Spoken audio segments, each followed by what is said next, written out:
সবাই রে welcome to পাগলের স্টোরি বুক। কেউ আমারে দেখে ডরাইবেন না। আমি হচ্ছে মাত্র ঘুমের থেকে উঠছি, আর ঘুমের থেকে উঠলে মনে হয় সামনে যাই আইবো তার মুখের মধ্যে দুইটা ঘুষি মারলে আমার একটু শান্তি লাগতো।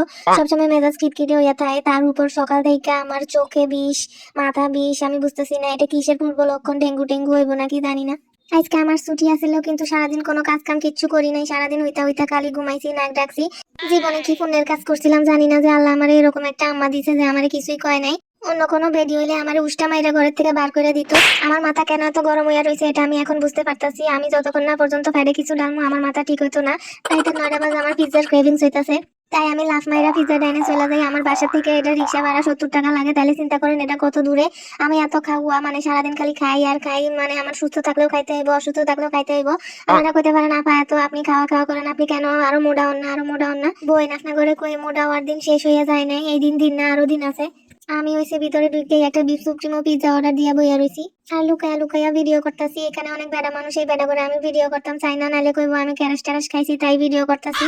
আমি আজকে কোন জায়গার ভাষায় কথা কইতাছি আমি নিজেও জানি না। এটা হইছে বাংলা ভাষা, আপনারা বুঝলেই হইলো। আমারে কইয়া দিছে 15 থেকে 20 মিনিট লাগবো, কিন্তু এখনো পিজ্জাটা আইতাছে না। আমি বইয়া রইছি তো বইয়া রইছি, আর আমার ফেডে ইঁদুর দৌড় মারতাছে। দোকানটা হইছে গুলুমুলু কিউট মিউট। এই যে আমার জিনিস আইয়া পড়ছে, আমার কলিজার জান আইছে, আমার জিহ্বার থেকে লোল পড়তেছে। আমি কখন খামু, কিন্তু এস্থেটিক ভিডিও তো করতেই হইব। এস্থেটিক ভিডিও করতে গিয়া ডং কইরা পিজ্জা তুলতে গিয়া কোনো লাভ হয় নাই। যাও গা, আমার সাইডে গেলেই হইলো। পিজ্জাতে একটু ডং কইরা সস লাগাইতাছি, কিন্তু সস দিই লাগে না।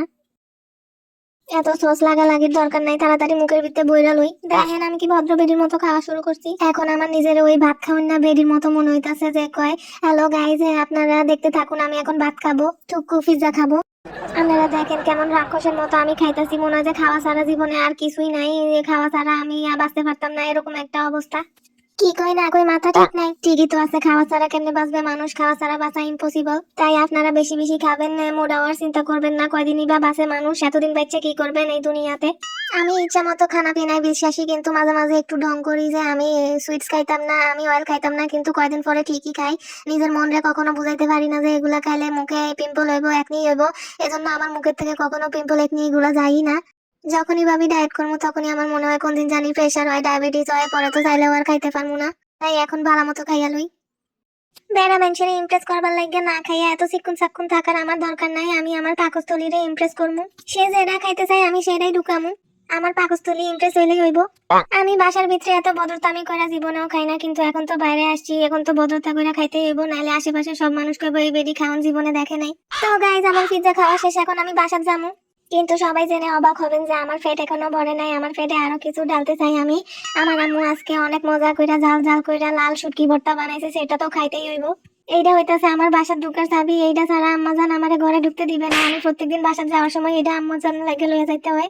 আমার আম্মাজান আমার মতো এত খাওয়া না, তারে এটা দিলেই সে অনেক খুশি থাকে। আমার মতো তার ডিফারেন্ট ডিফারেন্ট খানা পিনার ক্রেভিংস হয় না। তো বাসার ঢুকতেই হাত মুখ ধুয়ে আমি 1 প্লেট ভাত লইয়া বইয়া পড়ি। 1 প্লেট গরম ভাত এখন আমি লাল লাল ঝাল ঝাল শুটকি ভর্তা দিয়া খামু। কেউ আমারে আটকাতে পারবে না, কারো সাধ্য নাই আমারে আটকানোর। আমি খালি এক আইটেম দিয়া খামু না, আমি লগে সুডু মাছের তরকারি লইয়া রইছি, এই দুইটা আমি এক লগে মিশায়া কচলায়া কচলায়া খামু। কেউ কিন্তু আমার খানা দেখে নজর দিবেন না, নজর দেওয়া নিষেধ। নজর দিলে পরে আবার আমি খাইতে পারবো না। খানা ছাড়া জীবনের কোনো মানে নাই। আমি খানা খাইতে যেমন ভালোবাসি, তেমনি খানা রাঁধতেও ভালোবাসি, কিন্তু আমি কামের কাম রান্না করি না। যেগুলো রান্না আমার আম্মুর জ্বালাতন করতে পারবো আমি সেগুলো রান্না করি। খুবই কঠিন কঠিন জিনিস রান্না করি। আম্মু কয় তুই প্রত্যেকদিন ভাত তরকারি রান্ধিস তাইলেই তো হয়, কিন্তু আম্মুরে কে বুঝাইবো আমার তো ভাত তরকারি পছন্দ না, আমার খালি ভর্তা পছন্দ, লাল লাল ঝাল ঝাল ভর্তা পছন্দ। যেদিনই আম্মু ভর্তা রান্ধে সেদিনই আমার ভাত খাইতে মন চায়, নাহলে আমি অন্যদিন কোনো ভাত টাত খাই না। তো গাইজ আমার ভাত খাওয়া আপনাদের কেমন লাগলো, এটাই আমার আজকের ব্লগ। আজকে সারাদিন আমি এইগুলাই করছি, আর কোনো কাজ করি নাই। সবাই ভাত খান, সুস্থ থাকুন। আসসালামু আলাইকুম, আল্লাহ হাফেজ।